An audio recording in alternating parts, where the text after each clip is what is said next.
we don't have enough money.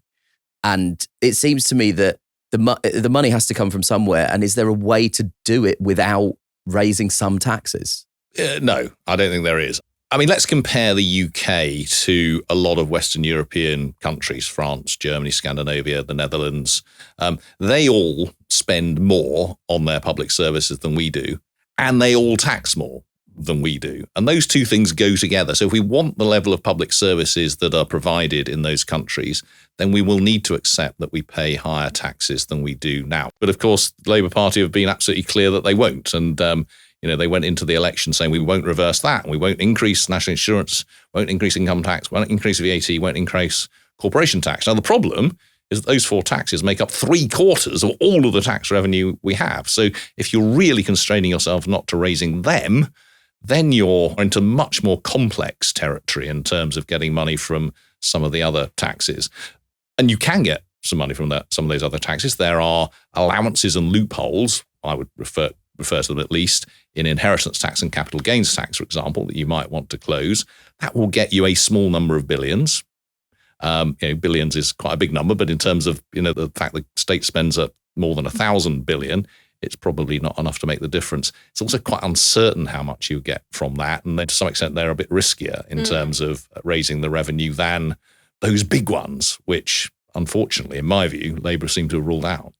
Let's drill into a couple of those areas that you just mentioned in terms of capital gains tax. So just to clarify, capital gains are the profit a person makes when they sell an asset, like a house. So capital gains not an owner-occupied house. Not an owner-occupied house, a second property, essentially. A capital gains tax is a tax on the money made on that sale. So if somebody bought a house in London for £50,000 when they were in their 20s and that house is now worth £4 million, when they sell it, the capital gains would be on the £3.95 million profit that they made through the inflation of the house prices. Are we not necessarily taking full advantage of the potential in capital gains tax? Well, we should change capital gains tax system. Let me be clear. I mean, for example, if you just hold on to an asset until you die, then there is no capital gain tax to be paid by your person who inherits it. So this is both inefficient in the sense that people hold on to things longer than they perhaps want to, or longer than is good for the economy, because if you just hold on to it forever, there's just no capital gain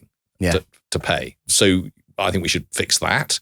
The rate of capital gains tax is significantly less than the rate of income tax, and certainly less than the rate of income tax plus national insurance. So if I earn £10,000, I pay a lot more tax on it than if the value of some asset I have goes up by £10,000. That certainly seems unfair to me as someone who relies entirely on my earnings. But it's also not efficient. So there is a case for equalising those rates.